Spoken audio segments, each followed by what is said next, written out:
All right. Well, good evening, everyone. I'm Dr. Kai Pohler from Texas A&M University, and it's a pleasure to welcome you all to the Beef Reproductive Task Force monthly webinar series. Just like to thank our diamond sponsors, Merck Animal Health and Nestor Tech, for their contributions to the Beef Reproductive Task Force and our webinar series.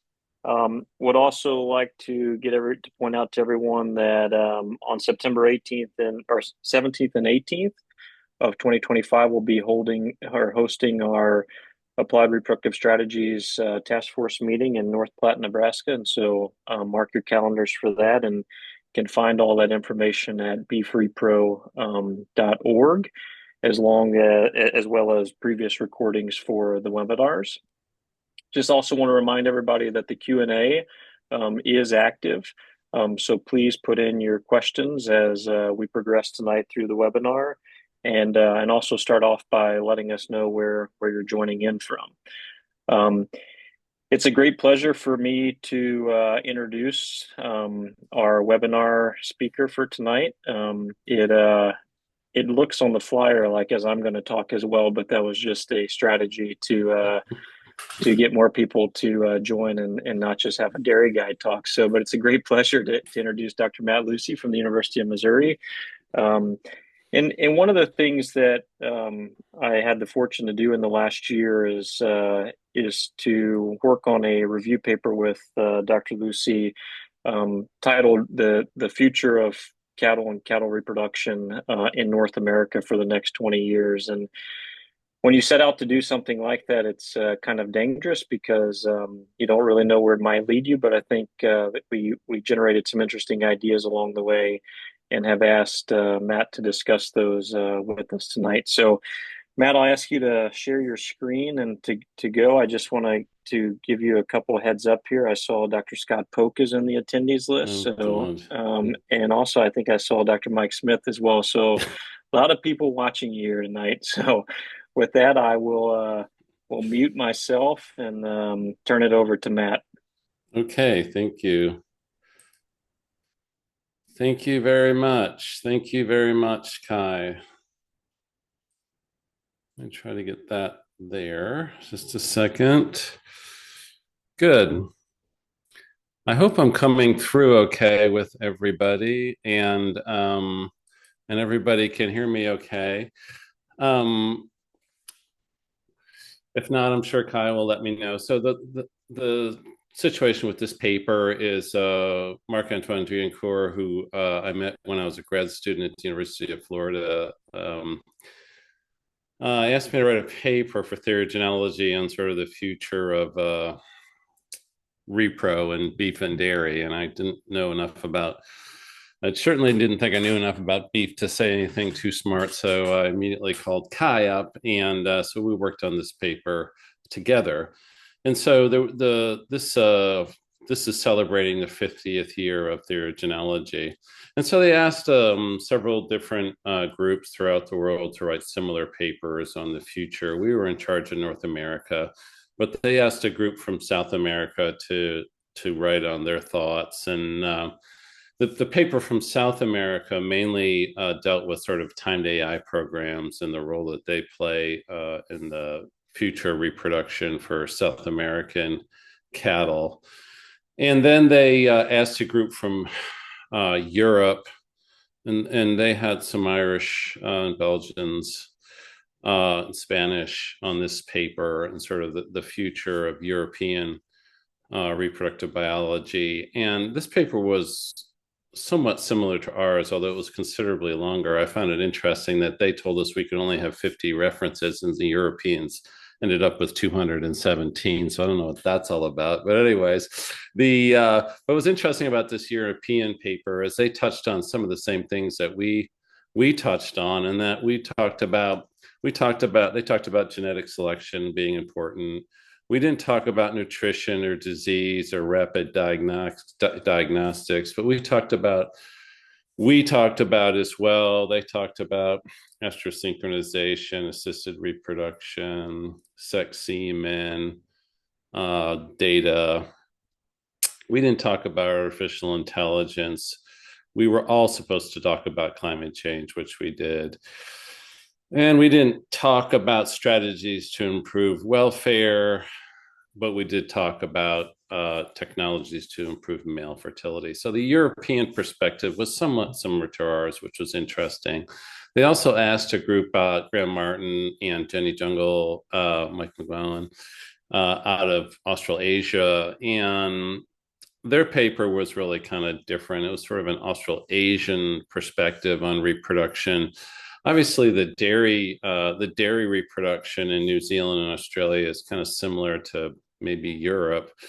But what's really different in Australia, for example, is a really super extensive beef operations and the challenges they face at sort of implementing modern reproductive technology and sort of super extensive beef systems in Australia. And I thought it was kind of interesting that they didn't think that a lot of what we were doing really fit for their beef management, but they did mention that they did talk a little bit about spermatogonial stem cells and the possibility of using those to create superior sires and stuff like that. That's something that really didn't talk about. So then there was our paper, and the way we approached this was just to sort of lay out some general ideas first, and overriding. We only had 3 tables, didn't have any figures in this paper, and just some overriding drivers of reproduction in North America and in both beef and dairy, and sort of, as we all know, smaller economic margins, larger herds, fewer agricultural workers, more cows per farm worker, more automation, climate change, and sort of dealing with consumer perceptions. So we didn't talk too much about climate change and consumer perceptions, but we did try to address some of these other issues in this paper.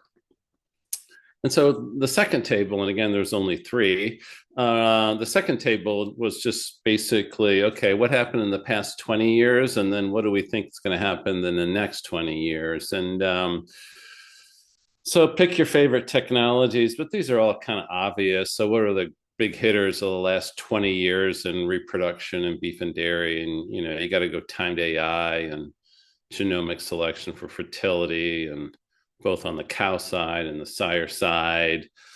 Activities become very big in dairy. I don't think that's super big in beef. Ultrasound, chemical pregnancy diagnostics, and gender selected semen. So we sort of very briefly in this paper just went through the big hitters of the past 20 years. And then we started talking about some of the things that could become important in the next 20 years. And again, this is sort of an obvious list, and kind of started out with genomic selection for fertility in bulls.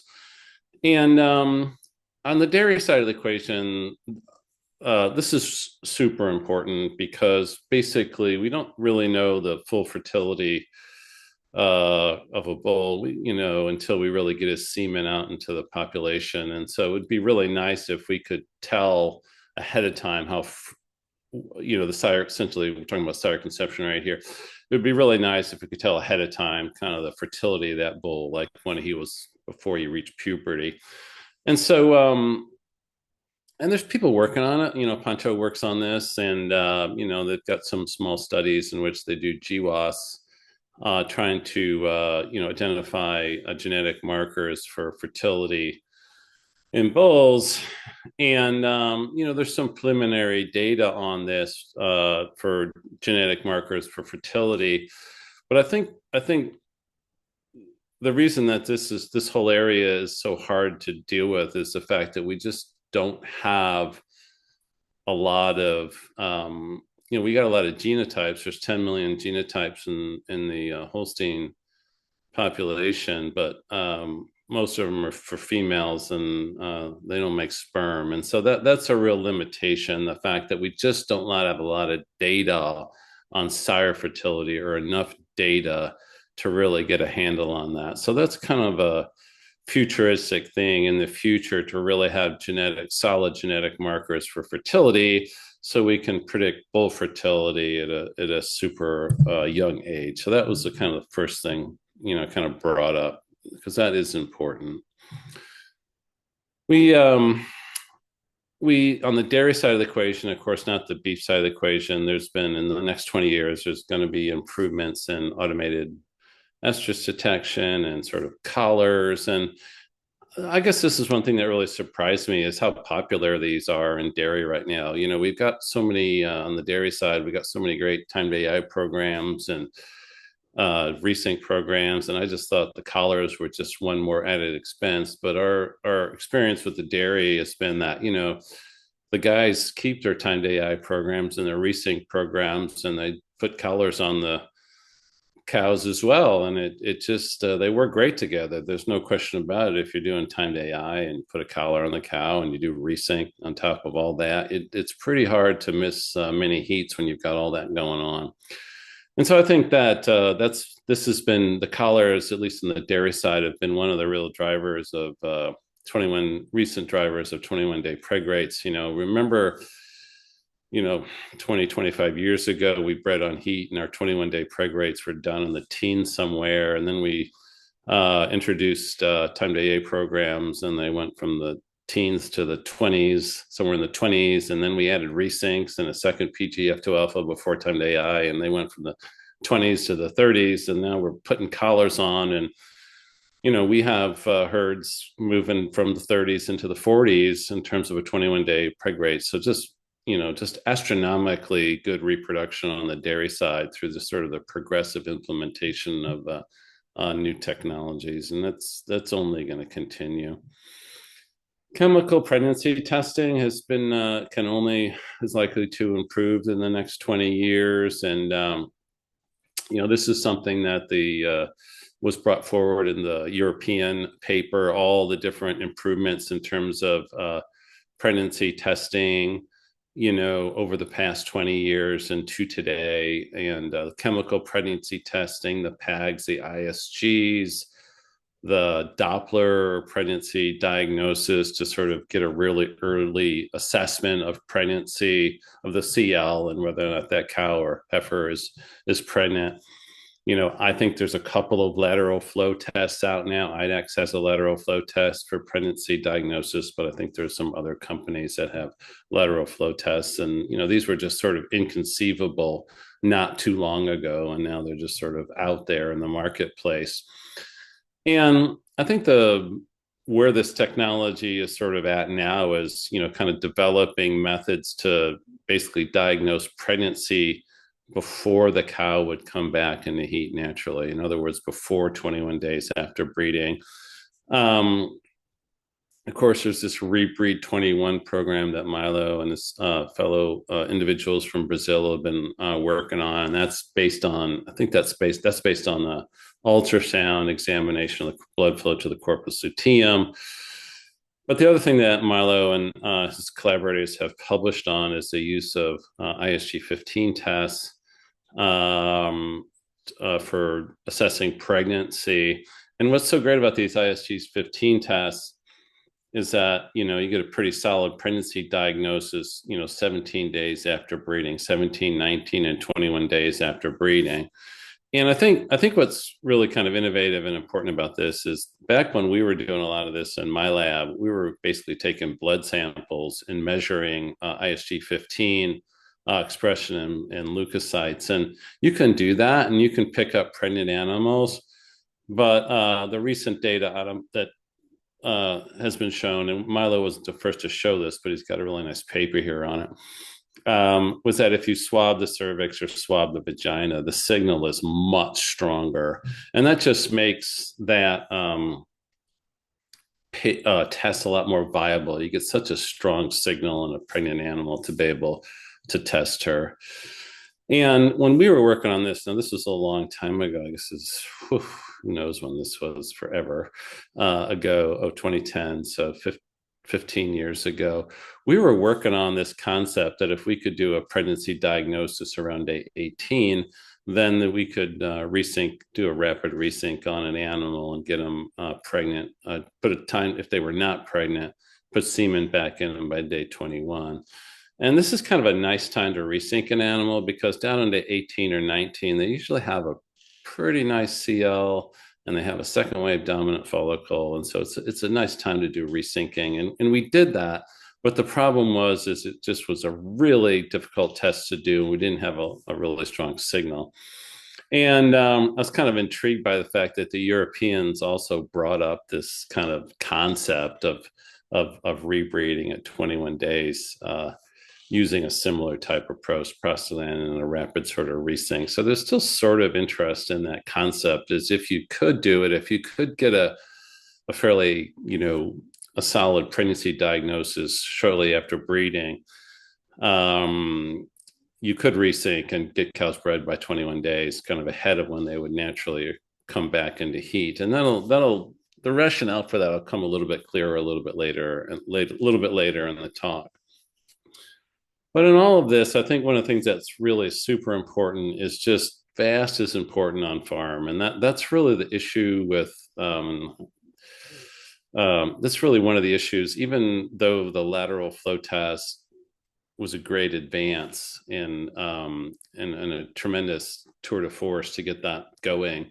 It still takes 15 minutes for a diagnosis. And for a lot of these chemical pregnancy tests, we need to compete with ultrasound, and ultrasound is just super fast. And, once we get to a chemical pregnancy test that gives us a result as quick as, for example, a glucose meter or something like that, then that's kind of what's really needed in this kind of area, in my mind, my thinking. One of the things that would really help it, at least.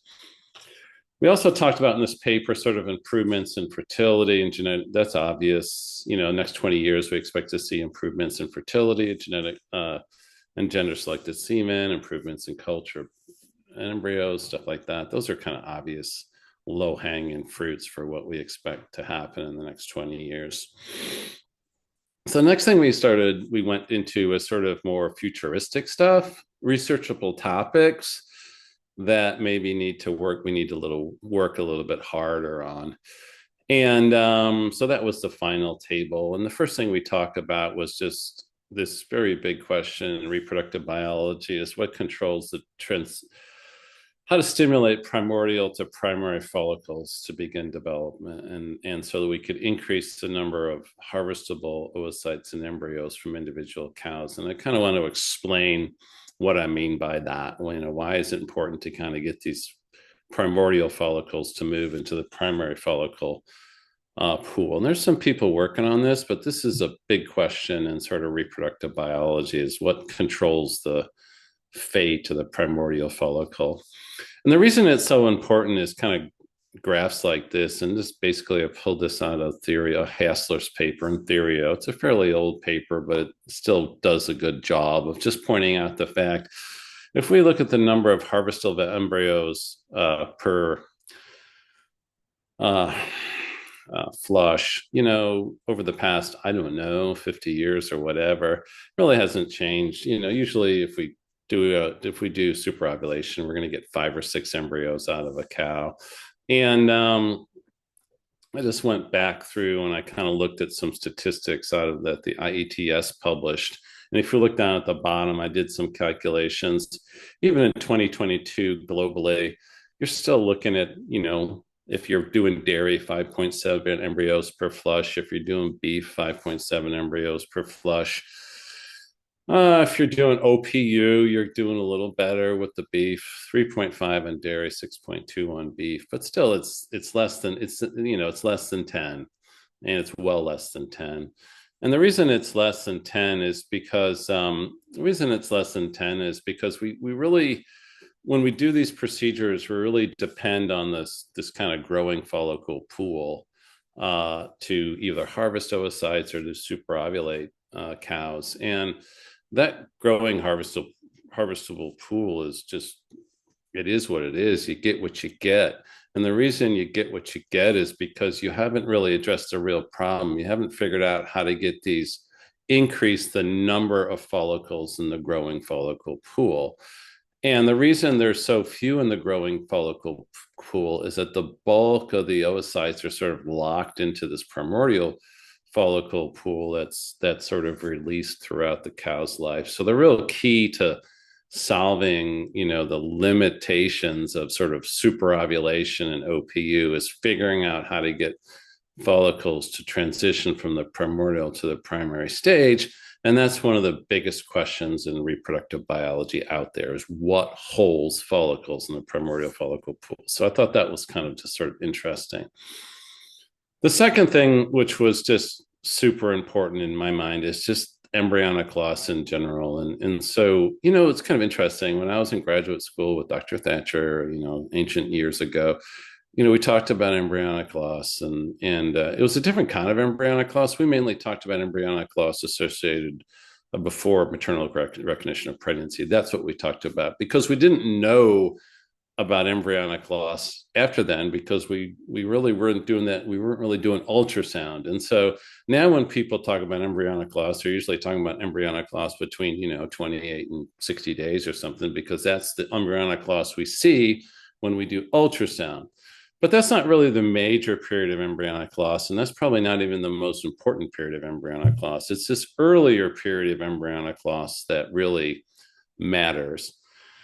And what struck me when I was talking to Dr. Smith and Dr. Polk today, and I was trying to figure out how beef people do the breeding season and how in the world you get so many cows, the challenges of trying to get 90% herd conception rate, with 2 or 3 AIs. You can't afford a lot of embryonic loss. You need a really high conception rate per insemination really to get that done. And yet you're challenged with this tremendous amount of embryonic loss that occurs in cows. Milo, in his 2006 summary of embryonic loss, kind of gave some numbers, and I thought these were good starting points, but there's some very nice studies that were recently published on this.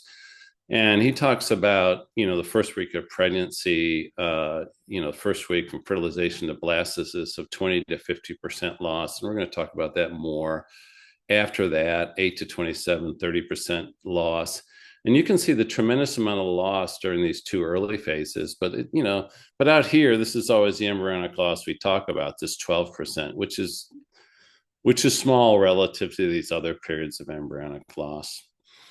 So it was a paper published in 2022 by Berg out of New Zealand. And this was kind of a really nice paper. And it's been out for a while now, but I just really enjoy looking at this paper. And basically what they did was try to, in New Zealand dairy cows, and it was a big study, 1,500 grass-based cows, they try to redefine the periods of embryonic loss by breeding cows and flushing embryos and studying, exactly when embryos were dying in this group of New Zealand cattle. And similar to what we have always thought is you get about 85% fertilization rate when you breed a cow. And then you lose another 15% of the embryos within the first week.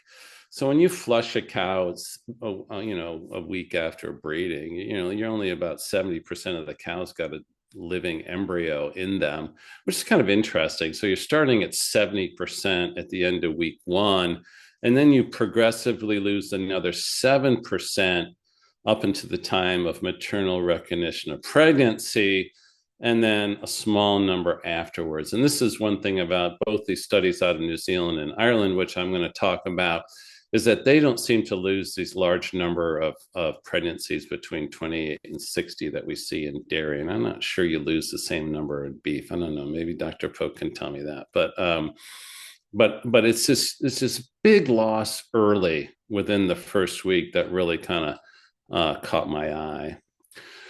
So then the Irish then published another paper, and we'll talk more about this paper a little bit later, but they published similar data, sort of. These aren't real numbers. These are just assumptions based on historical data for Ireland, but they're also reporting about 15% of embryos dying between day 7 and maternal recognition of pregnancy, and then more dying thereafter. But a big chunk of these embryos are dying during this really early phase. And so I think that's important, and one of the things that I think it's worth trying to figure out is, why is the fertilization rate only 85%? I mean, we all take it for granted. Oh, that's pretty good. It's 85%. But, I just lost 15% of my pregnancies right then and there. And it seems like we just sort of take that for granted. But the question is why? Why does that happen? And why is that so low? And I guess you could argue you breed a lot of cows that aren't in heat, but I think that's based on cows that are in heat, because there's an egg there. There was semen put in the track, but those eggs aren't fertilized. And so they don't think the sire is the issue here, I think there's some data that would support assuming an appropriate time of insemination with sires of proven fertility. There's not a lot of evidence that the sire has a major effect on fertilization rates. And I saw Joe Dalton on the call. Maybe Joe would like to comment on that. And both Ortega and O'Callaghan have failed to show an effective sire on fertilization rates in vitro or in vivo. But I don't think we really understand what this 85% is all about. And it's definitely would be a good thing to understand. After that first week, you could definitely envision that you would lose a lot of embryos just because during the first week of after fertilization, the embryo has to do so much, it has to divide. It's got to turn on its genome. It's got to compact, cavitate, hatch. There's a lot of work an embryo's got to do. And so, I guess there could be all sorts of failure along those processes as well. So maybe losing 15% during this period isn't all that surprising, given all the things the embryo's got to do. Okay, and then after that, you lose another bunch during this process of hatching and becoming spherical and tubular. And of course, this is all about progesterone and the stimulation that progesterone has on this process. And I thought that was always interesting that, in his review, Pat Lonigan and his postdoc Sanchez, and they published in Journal of Dairy Science. And what's so interesting about the progesterone story is that it's so clear that progesterone controls sort of uterine function, and supplementing with progesterone will increase the embryonic development, interfere on tau production, does everything it's supposed to do except increase the number of pregnancies. And that is just crazy. I mean, how come I can put a cow on progesterone, get the embryo to respond, get more interferon tau, but then when you do it in field testing and field trials, as I say at the bottom, however, many studies have attempted to improve fertility by elevating progesterone after AI with only marginal elevations in fertility. And that's interesting. And if you look at the summaries of that, the only kind of cow that might benefit to progesterone is a cow that's has low fertility anyway. So I think that's another interesting question that needs to be addressed, is like, what do we need to do to stimulate embryonic development during this later phase, during this spherical and elongation phase, that will also lead to more pregnancies in these cows? And the final thing we talked a little bit about in this thing was just improvements in embryo transfer and embryology so that we can improve pregnancy success of transferred embryos. And this is a kind of an interesting question that was also brought up in this Irish paper. So in this Irish paper, they not only studied sort of embryonic loss in inseminated cows, they studied embryonic loss in cows that were either they put a fresh embryo into them or a frozen embryo into them.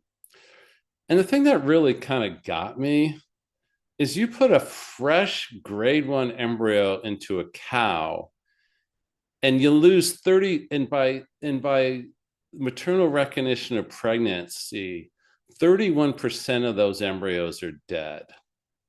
I mean, what's the deal with that? We just talked about the fact that during the first week you lose fertilization, and where's another 15% because of whatever. Well, you just put a totally good embryo in her, and 30% of them are dead by maternal recognition of pregnancy.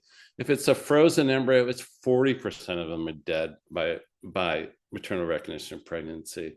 Well, that doesn't make sense if you've circumvented this one major period of embryonic loss. So there's things that we just need to understand a lot better here in terms of like why. I mean, what is going on with that? And Pete Hansen, and he wrote a really nice article, is sort of the incompletely fulfilled promise of embryo transfer. Why aren't pregnancy rates greater, and what can we do about it? And he brought up this point if we're losing all these embryos early through normal processes of embryonic loss, why can't I get a better conception rate with an embryo transfer? And I don't know about on the beef side of the equation. On the dairy side of the equation, we generally don't, other than the heat stress scenario, where if you got a heat stress cow and she has very, very low conception rate anyways, we would envision putting an embryo in. But on the dairy side of the equation, that we would, but in general, we wouldn't think that if I had a low fertility cow, I could put an embryo in and get anything better out of her. And there was a paper that was just published in the Journal of Dairy Science that suggested that if you did embryo transfer, you would get a better conception rate than if you did an AI. And that was based in primiparous cows or multiparous cows, and they're stratifying across milk yields. And this was out of a Japanese group, but when I read it, as much as it was a real tour de force to get all this data pulled together, it was a retrospective analysis. In other words, it was a retrospective analysis of 1.87 million inseminations versus 330,000 embryo transfers. And really, these cows were not assigned to either an embryo transfer or an AI group randomly. And I always, when I look at data like this, I said, well, you don't put embryos in trashy cows. In other words, you probably put the embryos in the best cows, and you probably breed every cow. And so I'm not sure this is a true test of whether you can get an increase in conception rate with embryo transfer versus AI. I mean, I think it's good data. I think it's real data, but I think there's still work to do to try to understand why these embryos don't survive. It may just be that, just like we have limited ability to predict, I mean, we can predict a lot about fertility of sperm through morphological testing. I know that, I understand that, but you still have to put it into a cow to fully understand the fertility of that sire. It may be true with these embryos. We're looking at embryos, we're grading embryos, we're transferring embryos, but maybe just looking at embryo isn't the whole story. Maybe there's more to this, because obviously a lot of these embryos that look fine are dying before maternal recognition of pregnancy. So that's kind of some thoughts. The last thing we closed out with was just some super futuristic stuff that we talked a little about, and that was just whether or not in the future is going to be all about using stem cells to either generate oocytes or stem cells to actually generate embryos themselves. And of course, this is a very active area of research. You can coax pluripotent stem cells in all sorts of directions, and you can definitely coax them into becoming oocytes. And if you do your work right, you can also coax them into becoming blastocysts. And so this is this concept of these bovine blastoids, and this is a long way off. And this Carl Zhang at University of Florida is working on this. It's a concept of just basically producing a blastocyst from a stem cell. And so what you essentially do is you have a trophoblast stem cell line, pluripotent stem cell line, you put them together, and they will self-organize into a blastocyst-like structure. And you can see these blastocyst-like structures here. And these are called blastoids because they look like blastocysts, but they're basically derived from embryonic stem cells. But if you think about these embryonic stem cells, they're clones of one another. So all these blastocysts are just basically clones of one another. And the question becomes is whether or not in the future it will be possible to produce extremely large embryos, numbers of embryos, using this sort of stem cell approach. And so Long way to go. They show preliminary data in some of these early studies that suggest this might be possible, but we haven't really seen the large scale studies on this. But if you could produce embryos from stem cells, that means you would basically get out of the superovulation business. You would basically get out of the transvaginal oocyte recovery in vitro fertilization business and just get into the business of culturing stem cells, making blastocysts and transferring those blastocysts. And if we did have an extremely large kind of pool of this type of embryo and it could produce really inexpensively, that would open up a significant number of options in terms of that would kind of really change the way we would approach reproduction in a lot of different ways. So we can talk about that if people like to. That's what we did. Happy to discuss further the paper and leave it at that. So thank you very much. Yeah, thanks, Matt, for that.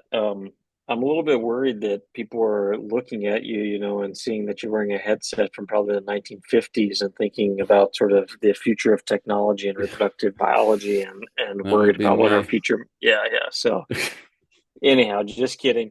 I just want to lead off. So I asked Matt to present, really from, and obviously I think, he brought the dairy perspective to it. And I have a lot of my colleagues, Pedro Fontes, Joe Dalton, Sandy Johnson, and John Hall on as panelists tonight. Um, and one thing I want to lead off with, Matt, is a question to you and sort of generate discussion. We have a lot of time for that. Is so two things. One, we still have a huge natural service population in beef breeding, right? With beef bulls, etc. And obviously, solving fertility on the beef side is a huge impact that's shared between sort of both industries of beef and dairy. And just want to get your thoughts on realistically, what does the future look like in that area? So you and I discussed this a lot as we were working on the paper, and I Mm. think one of the things is, it takes so many inseminations to predict fertility. So I think, we looked at some of those papers, 7 to 10,000 inseminations. What's realistic? What's your feel on that? What do you think the future really holds for a beef producer in 10 to 15 years from now and thinking about bull fertility, whether it's natural service or AI sires? Yeah. So the and Dr. Smith and I and Dr. Polk and I talked a lot about this today, and the important role that a beef sire plays just in maintaining a yearly calving interval, and given the fact that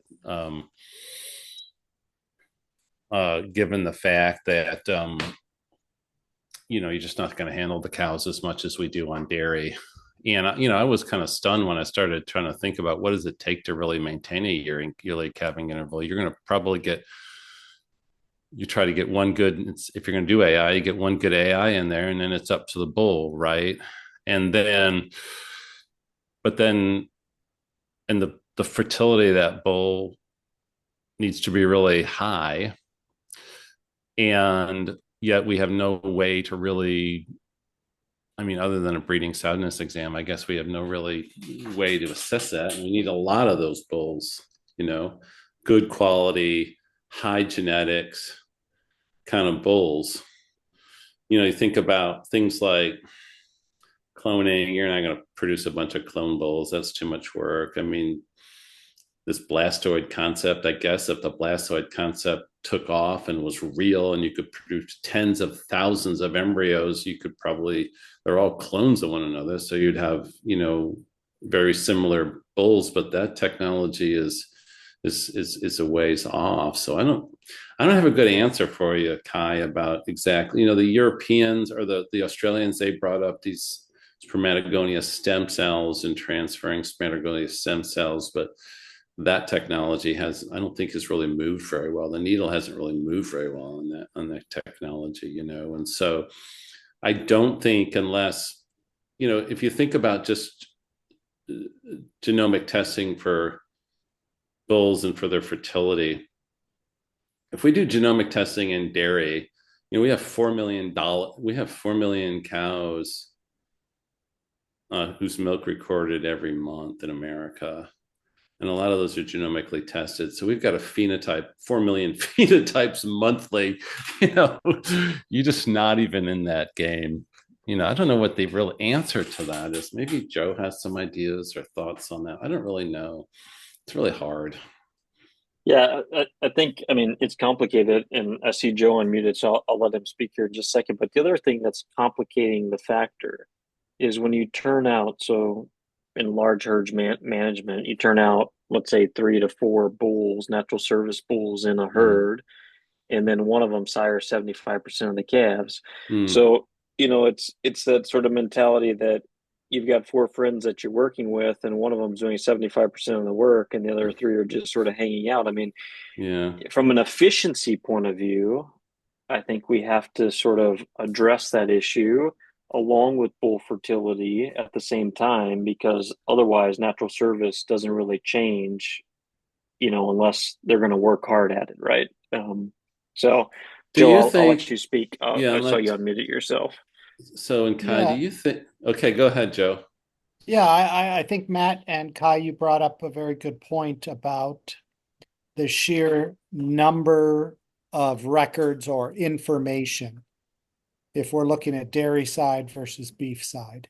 For dairy, while we have all these genotypes for females, and we certainly are building genotypes for females on beef, there's so much more information that researchers can investigate on the dairy side that someone like Pancho can get in there and see, as opposed to the beef. And that really kind of hamstrings that. But having said that, it doesn't mean we shouldn't try, because if we could get to that point where we could identify genomically unique locations on chromosomes for fertility in bulls, oh my gosh, that would be great not only for beef and dairy, but that does become a sample size issue. There's no doubt about that. Yeah, I mean, it's it'd be a grand experiment selection for fertility in bulls. It'd be interesting, right? Like when we started selecting for fertility and on the dairy side of the equation, it was a grand experiment. And we've been pretty happy with that, on the dairy side, at least selecting for fertility. We've been pretty happy with moving the needle on that. It'd be interesting to see what happened on the sire side of the equation. Is it that, Kai? Is it that on the beef,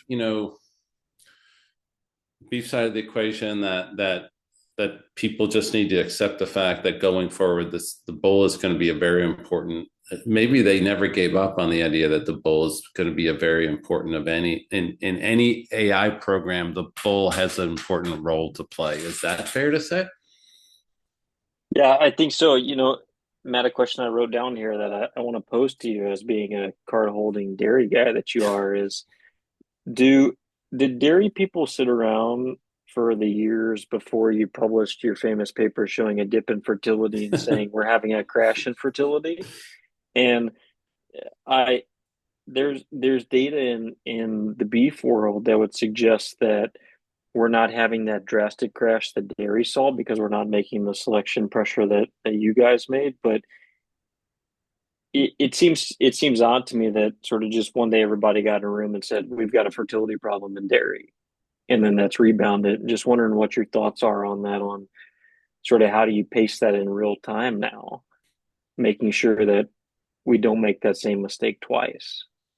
Yeah. Well, when you don't have enough replacement animals to populate your herds, people start taking notice, and so it's been really fascinating. I've been in this business for so long, and that, you live through that era where we didn't have enough replacement heifers for our dairy herds because the fertility was so bad. And now we're at a new era. We don't have enough replacement heifers for our dairy herds because of beef of dairy. Okay. So it's like it just goes on and on. Okay. And so I am not kidding you. Like cows, replacement cows, historically high prices, replacement heifers, historically high prices because of the beef on dairy craze. And so we're back at it, and so whatever, you do the best you can. So now everybody wants to hold on to their old cows because they don't want to, they want to breed lots of beef on dairy. So but I don't know. I mean, I think it's just been an amazing kind of 25 years of innovation that's really kind of flipped the dairy industry. And then what's interesting about dairy is that the timed AI programs in my mind are pretty much maxed out. They're pretty much maxed out. I don't think we're going to get too much more out of them. You can play with this and play with that, but I think people are pretty much locked in. It's either pre-sync, off-sync, or double off-sync with a resync on there and put a collar on there. You could write it on the front, you could write it on the back of a napkin, how to get cows pregnant in the dairy.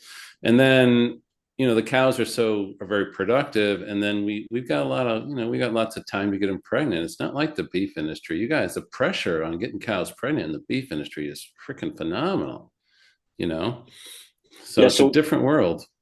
yeah. So one comment that you and I shared back and forth when we were working on this, and I think is true, is we've spent a lot of time in the past 20 years figuring out how to get cows to ovulate. Mm-hmm. And now we're figuring out how to get cows to maintain a pregnancy, and Mm-hmm. this sort of switch in mentality. And I'll lead off with this first sort of major question here is how much of embryonic mortality is driven from initial fertilization in a predisposed manner versus how much is sort of reactionary downstream losses that are coming from sort of the uterus or other places, CL, other places that are coming in. So at the time of fertilization, I'll say improper fertilization, how much of that is driving pregnancy loss downstream? So Yeah. is the problem really arriving early in gestation and we're seeing it later on? Yeah. Um, I think there's what are you asking me this kind? I don't know. I don't know the answer to that question, but anyways, let me tell you what I do know. What's really hard, it's really hard we don't spend that much time studying sort of what's going on in the oviduct because it's so hard to study, right? The only way we know what's going on in the oviduct is I think we kill the cow probably, or do some stupid, massive surgery, right? We get a little sense of what's going on inside the uterus if we flush the cow, but at those very early stages, it's really hard to collect a lot of data on. I think we have a pretty good sense of later stages of embryonic loss, particularly once we start ultrasounding, because it's just so easy to collect the data. I just don't think we spend enough time really. I mean, is it just the way it is that you're just going to end up with so much embryonic loss? Is there something wired into the bovine, I don't know, world that means it will be this way? And the second question is there's not that much embryonic loss data on beef. Do we really know those numbers for beef? Those were two dairy studies, right? But do we know those numbers for beef? I'm not sure we do very well. not in natural service. I mean, we know them in AI. Yeah. And Okay. essentially in the first 30 days, you get 40 to 50% pregnancy loss, I mean, so it comes down to something very similar in an average situation. But we don't know the loss necessarily. I think we really struggle. Everybody struggles in that first 7 days. How much loss is sort of happening in that time frame? Mm-hmm. Um, Yeah. and so you brought up the point about sort of embryo transfer, and I mean we keep seeing our numbers grow in embryo transfer even in beef, right?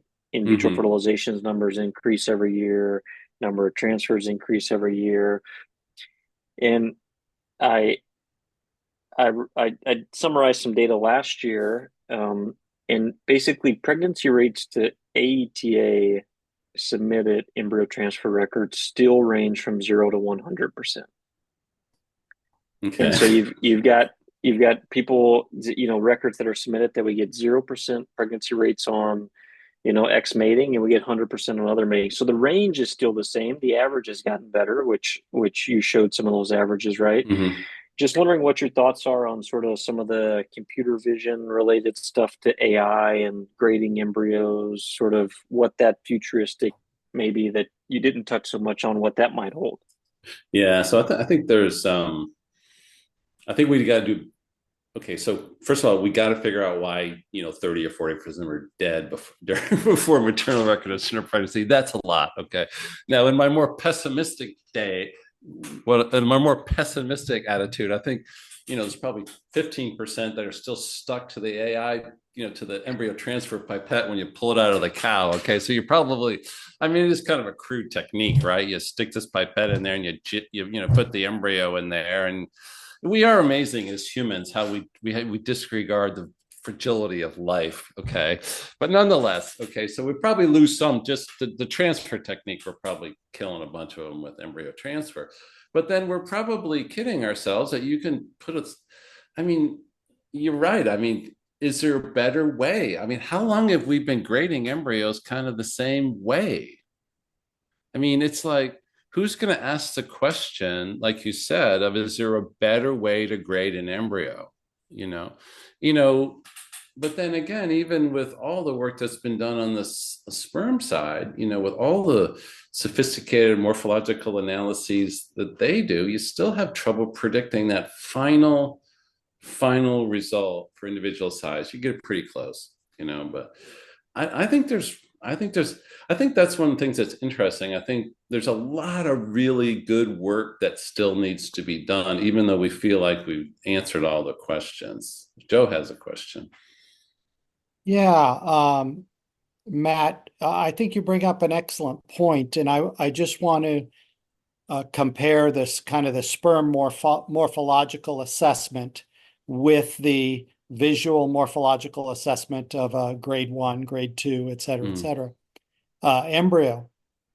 And probably one of the scariest things that I remember working in Dr. Saki's lab is the last grad student he had, Nicole Acevedo, found damaged DNA in normally shaped sperm.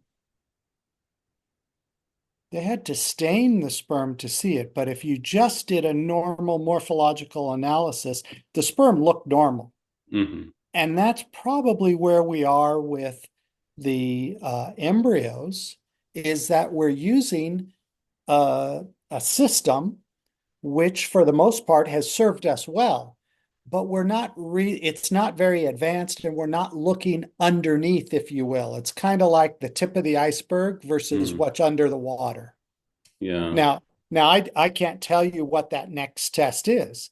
I have had research, and others have had research where we run everything through the CASA, the sperm, and we get essentially no results related to field fertility. So we're not asking the right question. Hopefully we'll get there. I just don't know what that right question is, either on sperm or on embryos. Yeah. Yeah, it's for sure. I mean, it's an important question. It's important. Yeah, and I think it comes down to a point that you made earlier, Matt. And I see John has a question here. I'll let him go next. Is it doesn't matter whether you're talking about dairy, beef, whatever you're talking about, whether you're farming guppies or whatever. It takes a lot of data to make sound decisions. And I think the important thing is that you have that data to make those type of decisions. And, whether it's in a computer assisted sperm analysis, whether it's in an AI generated embryo grading system, whether it's in genomic selection, it takes a lot of data to do that. Yeah, for sure. John, did you have a question that you wanted to bring up? Well, I just had an observation that I don't know whether to be amazed or disappointed that, considering the crudeness of our ways to evaluate beef bulls for natural service, as well as the fact that the beef industry doesn't have the level of genetic selection or parameters for fertility that they do in the dairy industry when we choose bulls to be AI sires that make these natural service bulls. I guess I'm just sort of amazed that we get anything bred. And you're saying, Matt, we end up with 85, 90% season-long pregnancy rates, maybe even a little better than that. And so I think one of the challenges is, and Kai made reference to the fact that not only is there a fertility aspect, but there's a behavioral aspect, libido aspect to these natural service bulls as well. And any thoughts on how we get away with things as well as we do with natural service bulls?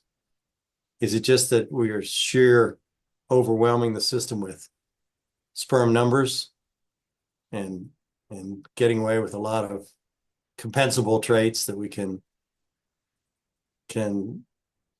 maximize fertility that way? I don't know. What are your thoughts? Well, I think that as a dairy guy you have to understand that on the dairy side of the equation, we learn to disrespect herd bulls, okay, in a big way. All right, we are taught that. But then when I studied it, preparing for this talk and writing this paper, you just learn to really respect the beef sire, for what they do and what they mean just to the overall reproductive, program. It's just, we need a way to get more and better. Maybe we have enough more and better sires in the system, but we need a way to get more and better sires into the system. And so, on the dairy side of the equation, it's easy because we have very sophisticated and detailed genomic tests, and we can apply those to your Holstein. If you wanted to, you could just apply those to the Holstein bull calves that come out and pull them aside and use them for herd sires. But I'm not sure we're there yet on the beef side of the equation. If you took every beef calf you have and just genomically tested them, could you get, well, then they would be all inbred, so you'd have to trade them with your neighbor. But I just don't know where you're at with all that. But on the dairy side of the equation, as for a long time, it was just the AI, and maybe Joe could correct me, but my understanding was the AI companies they gave up contract mating and they just pulled the next generation of sires out of elite dairy herds through genomic testing, But now with beef on dairy and with sex semen, we don't do it that way anymore because we just don't have that pool to work with. Yeah, sorry. Joe has a comment. I think, John, you bring up a good point. There is something to be said about going back and asking the question, what is it about natural service that allows for such high success rates? Years ago, we did a 0, 12, 24 AI, but we also had, this is with Heat Watch, we also had a natural service component. And the natural service component was at 0 hour. We got 98 or 99% fertilization in the embryos that we recovered.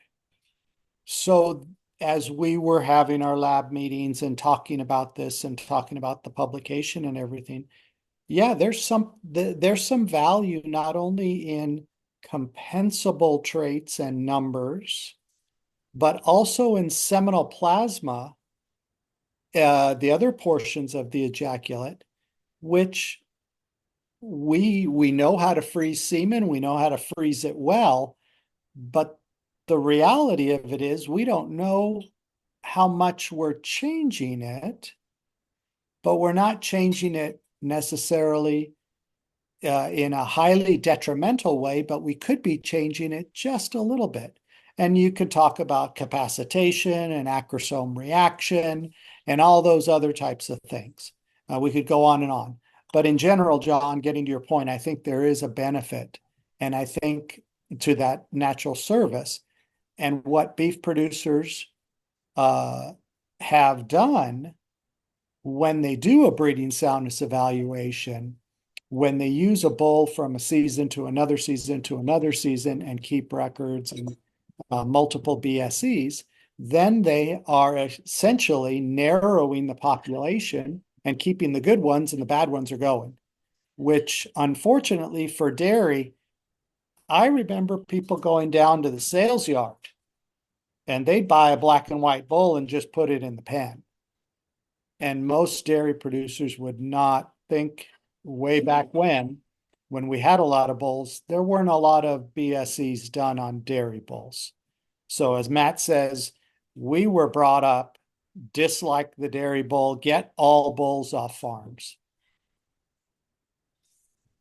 Hey, Matt, so I'll ask you one more question here to provide some feedback on is, so if you look at dairy and you breed cows for sort of the dairy system versus if you think of breeding cows for the beef system, how much of that sort of genetic selection pressure of, let's say in a beef herd, of getting a cow to calve every 365 days, do you eventually adapt cows to sort of that model, and selection pressure for that model? And just what are your thoughts on that biology is complicated, right? So, Yeah.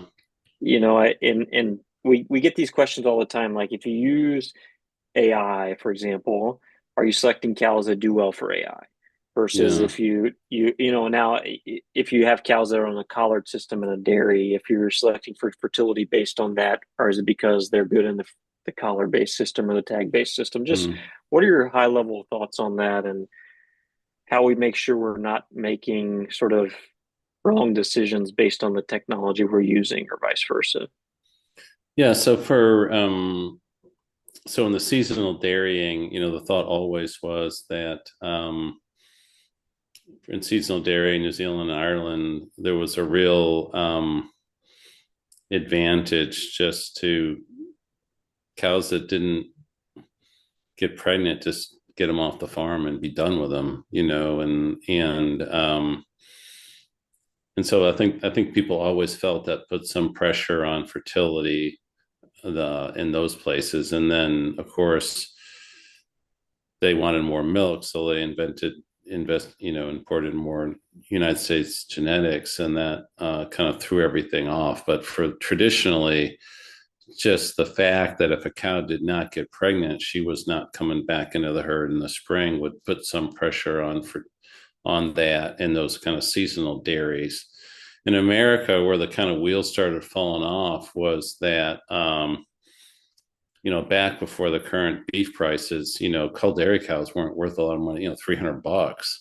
And so, a cull dairy cow might have been worth $300 or $400 just way back when. But if you got her pregnant, she might be worth $1,500. Okay. So you'd spend a lot of time trying to get, 8, 9, 10 inseminations, just hoping to get this cow pregnant and increase her value. And now I think in the dairy industry, we're really starting to question, breeder, are you really going to breed that cow 4 or 5 times? Really, that's the question. She's worth a tremendous amount of money to be marketed as beef. And do I really want her in my herd? So it's a different sort of economics now that they're so valuable. And that's also changed the economics of sort of replacement rates, like everybody's like, hey, the replacement rates are too high. And the guys are like, they're not too high. I can sell this, 5-year-old cow, or 4-year-old cow. I can sell her for beef and make a ton of money on her. So everything has changed, and it's all kind of based on this economics of beef. But I do think that we did do ourselves a disservice for a long time for just breeding and breeding and breeding and breeding infertile cows and trying to keep them in the herd. And so, and now we try to correct some of that with genomics. And on the beef side of the equation, I was talking to Dr. Smith earlier, and we were discussing his herd. And I think, his comment, and maybe it was Dr. Polk, I can't remember, but one of them told me, look, we just started getting rid of cows that didn't get pregnant. We just started getting rid of them. And, after 10 years, Dr. Polk doesn't have any cows left, but after 10 years, I mean, he's got one cow, okay, but she's really fertile. Just kidding. Yeah, what's the story when you give them a name, it's harder to get rid of them or something like Strawberry. that? Yeah. Not to diss on Dr. Polk, but it's like, oh yeah, they only go 2 or 3 inseminations unless their name is Strawberry. And then Strawberry's living in an old cow's home down the road. He'll be on me tomorrow. Don't worry. No, he asked a question. Now that you made fun of him, I have to ask it, because if not, then I'll never hear the end of it. Just one of the things is, and this would be the last question that we have for tonight, and encourage everyone to email if you have other questions. Ask the expert on beefrepro.org. So I think Scott asked a good question. As we push these sort of early pregnancy diagnosis methods, whether that's ISG 15 or sort of day 28, when do you do the follow-up pregnancy diagnosis? Because we're thinking about this in a beef herd, right? So how do you balance this in a beef herd where you're sort of, you've got a seasonal bred herd, and sort of balancing all these together on when do you do the next pregnancy diagnosis, and what does that mean to the herd? Yeah, it's easier to answer with dairy. Well, that's why I asked you with beef, because let me start with making fun dairy. of Scott, so. Yeah, making fun of Scott. The thing. Okay, so I'm not pushing ISG 15 testing or anything. I just find it interesting that you could know whether or not a cow was pregnant or not. But if you assume that 18 days after AI, that 40% of those cows are absolutely 100% not pregnant, and you could resync them, you would. Okay. The reason you would is because, you're just cutting time off the interval to pregnancy. And so people always ask, say that, like I always tell people, there's nothing you're going to do about embryonic loss, but you can do something about a cow that's not pregnant. I can't do anything with a cow that's pregnant that's going to lose the embryo, but I can do something about a cow that has no embryo in her. I can put semen back in her. Okay. So that's the advantage. And the thing about that day 18 test is, if she comes up pregnant, she's going to lose. There's a reasonable percentage of those animals that are going to lose to pregnancy, but you just keep them on the resync program, so you're going to keep them on a resync. You got a collar on her. If she loses the pregnancy between 18 and before you resync them, the collar will pick her up. So it'd be kind of interesting, because you could actually layer that early test into your resync program, and it would work pretty well, because if she tests pregnant and she loses it, your resync pregnancy program is gonna pick that up. Now, on the beef side of the equation, it's really the bull's job to pick that stuff up. That's his job. He's your pregnancy diagnosis reinsemination machine, essentially. He's the man. That's why it's so interesting. He does both. He does pregnancy diagnosis and reinsemination, and all you got to do is feed him baled hay. Okay, that's why you got to love the bull. Okay, so I think I just got when I came away and preparing with this was a new respect for the beef bull. Okay, can you believe that, Joe? You need to respect the sire. Okay, I'm talking to Joe Dalton here. There's no doubt about that, Matt. Okay, good. I just want to check. No doubt. Yeah, definitely. And so you got to respect the sire. And so, but I do. I don't know. There's lots of work to be done. There's lots of. I don't know. There's lots to think about there. Yeah, I think in ending, I'll first say something that Matt told me many years ago, that if the beef bull would write the numbers down on the cows that he bred, that we wouldn't have to worry about these type of things, but they don't have very good handwriting, so that's not an option. That's true. I did say that somewhere. I know you did. Yeah. But I think that, one of the reasons that we wanted to have Matt on tonight is there's a lot to think about. And as economics change, and we're probably we're in a very high sort of beef cow market right now, beef price market. So if you're going to make changes to your herd and you want to sell open cows, now is the time to do it. At the same time, we don't want to buy back heifers right at this moment, right? But there's changes that can be made for the benefit. And I think some of the things that are discussed tonight, just, to think about. It's more, hopefully you all gain something interesting from this and something to think about as we perceive sort of where we're moving in the industry and how we perceive things. And I think there's been a lot of separation between the beef and dairy industry on sort of how we do things. Beef on dairy is a market that sort of brings us together, but also, I mean, we learn a lot of things from the dairy industry.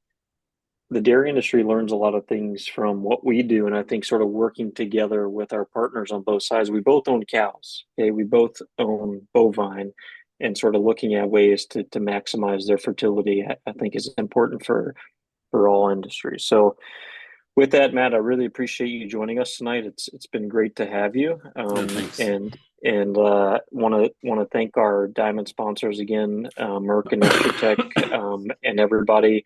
Again, you can find these on beefrepro.org, and invite you to join us next month for our next seminar series. So with that, any closing remarks from anybody on the panel? Joe, John, anybody? Okay. Well, thanks everybody for joining us, and we wish you all a great night. Take care.